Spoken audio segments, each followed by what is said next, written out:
Hi there, Release Fire here. So I'm going to talk you through how to beat Mizutsune in Monster Hunter Rise here on the Nintendo Switch. Hopefully the video is going to help you out. If it does, drop me a like below. Now I took it on with the Switch Axe just because it's my favorite weapon, but the majority of the tips will help you out no matter what weapon you go with, and that leads into the first of them, which is to stop by the supply box to pick things up before you head out. Just grab as much as you can, and as you're on your way to Mizutsune, which you will be able to find in this question mark over on the left hand side of the map, pick up any herbs which will allow you to craft potions and any of the other buffs that you should have learned about in the basic training bits, and then that will allow you just to stay in the fight a little bit longer to get used to the way that you should attack it.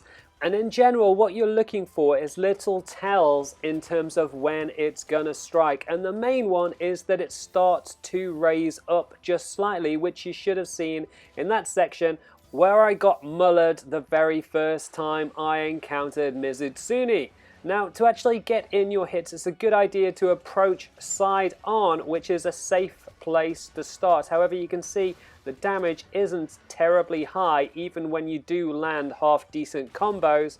However, if you can lure it into this little passageway which leads off from the first place you encounter it, you can see I'm just able to do lots and lots of damage by standing relatively underneath it, and that's because it just tends to jump around me quite a lot without doing any damage to me, so that I land some hits on its tail and its head, which are its weak points. And that's one of the keys to doing damage in any of the Monster Hunter games, including Rise, that you're looking to get them in their weak points. And you can see whenever I hit its head or tail, I do way more damage than when I get it in the side, although standing to the side is a slightly safer bet in terms of not getting hit yourself.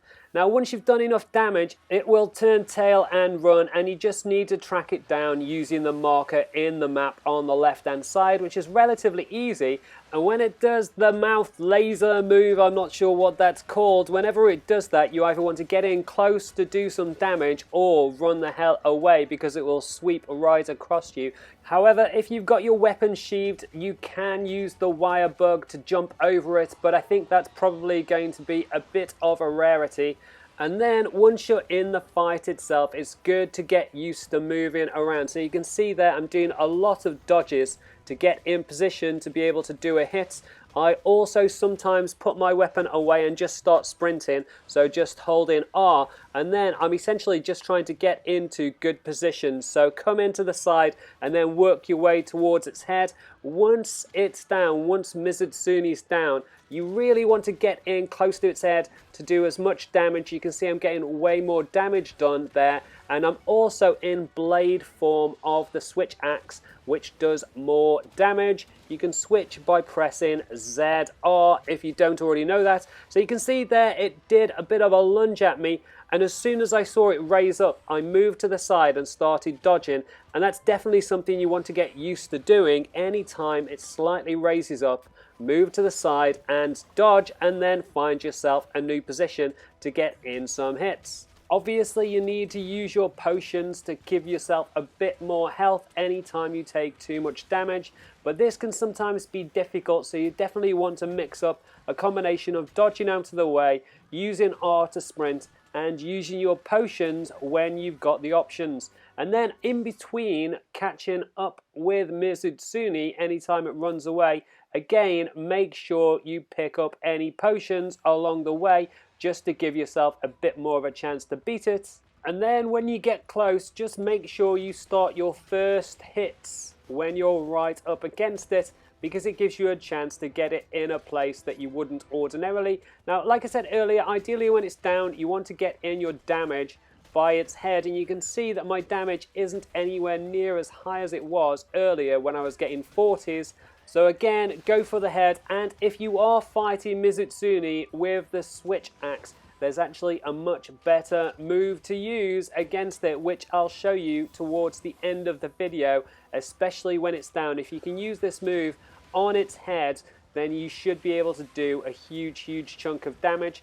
there's its beam attack, its mouth beam attack, again, just coming out of the way and getting in close. However, if you're too far back, then you just want to run out of the way as much as possible. And there you can see just how much more damage you do to the head, but you can sometimes be a little bit too far back to be able to really cane the damage. And once you get to this stage, it's actually moving slower. You know that you're about to be able to defeat it, but don't get too confident, because there'll still be a lot of fight left in Mizutsune. As you can see there, it can still do huge chunks of damage, and anytime it does the beam where it's straight on, you need to roll out of the way, and that's what the beam around looks like. It comes around, and it can combine those to just pretty much finish you off. So make sure you're looking out for both of those to avoid them, especially if you've just been knocked to the ground. Now this is probably my best example of clutch situation potions. You can see it's done a lot of damage. I'm kind of trapped against this wall. I want to get out of the way as quickly as possible. So I just kind of get in close to the wall, move out of the way, and just try to get my potions in to stay in the fight. It's easy to faint too many times. You only get 3 feints. So every one of those potions should definitely count. And you can see there it's raising up again. So I moved out of the way, and I also picked up a cloth fly, which gives you a defensive boost. So definitely keep an eye out for those. And here you can see an example of trying to lure it into close confines. So in this channel, just wait for it to catch up with you, and then you can see it's just going to jump around you, and I can just lay in a huge amount of damage. You can see I've got a pretty decent stamina bar there, and I'll talk you through how to keep that pretty active all the way through. But you can see I'm doing a lot of damage on the head, and it's not doing a great deal of damage to me while in this channel. However, it doesn't always stay in there for too long, so make the opportunity count, and it won't come around this corner because it's actually located itself too far away. So you'll have to get out of there and get in some more hits on the side, and then work your way up to its head while looking out for the attacks and dodging out of the way, which isn't always easy to do. You can see I got hit, and do get hit quite regularly, as every Monster Hunter player does throughout any battle, and it's just a good idea to run out of the way and save yourself when you need to. In this case, I needed to use a potion to give myself a bit more health, and then I also needed an antidote to be able to remove the status ailment that I had, which was slowing down my stamina bar. Anytime you see your stamina bar turn blue, you know you need to use one of those antidotes. And again, it's down on the ground here, so I'm able to do quite a lot of damage. And again, the damage to its head does the best. And you can also see it's doing a lot of lunges still in this channel, but not doing a great deal of damage. So you're able to smash it up a little bit better without getting in too much danger yourself. And you can see there is the move that I was talking about.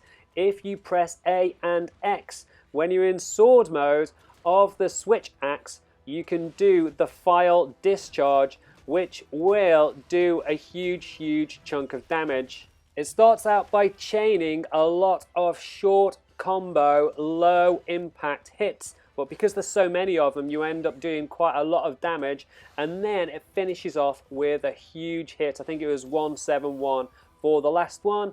Now this tip is that you can use your environment to get yourself into a good position to be able to use potions. So if you see a wall and you're in a bit of trouble, then climb up it and give yourself a potion. And then you might have noticed that your max stamina, the length of your stamina bar, goes down over time. But the good news is you can replenish that with either a well done steak or an easy ration to give yourself an extension to your stamina bar. You can see it's gone up massively before you go into the next section of any of the fights. Now once you've got to a stage where you've done enough damage, you will actually find Mizutsune sleeping when you track it down, and anytime it's sleeping, this is a free opportunity to get in big hits. A good option is to drop a couple of large barrel bombs and a normal barrel bomb to be able to do a huge chunk of damage. I think in this I just dropped 2 large barrel bombs, which did a good chunk of damage, but it also knocked it down on the ground. So if you can recover quickly enough and get in close, then you should be able to do a lot more damage. And again, try to aim for the head if you can, and keep an eye out for that lunge. So you can see there, I just about managed to time the dodge well enough to get out of the way of it. And then again, moving around as quickly as possible, using your dodges to get in position and to be able to get in some hits on its side. And you can see when it's moving this slow, you know you're about to finish it off. And then it scampers away, and then you've got to track it down again. And if you've seen it asleep for the second time, then this next section is probably where you'll finish it off. Now, if you're using the switch axe, you can actually go into this move really nicely to do a big chunk of damage. It's not quite as much as the barrel bomb, but you essentially press A repeatedly to go into that swinging axe form move, and then transition into the sword mode by pressing ZR, and that will give you a good opportunity to do some damage. You need to do the swinging axe move when you're far enough away, and that should land some big hits, and then it's just a case of getting yourself into a half decent position to finish it off. And that's how to beat Mizutsune here in Monster Hunter Rise. Like I said earlier, hopefully the video helps you out. If it does, drop me a like below. You can also subscribe to the channel if you haven't already with the link on the left hand side, and check out the rest of my guides to Monster Hunter Rise with the links on the right hand side. Leave any comments and I'll catch you next time.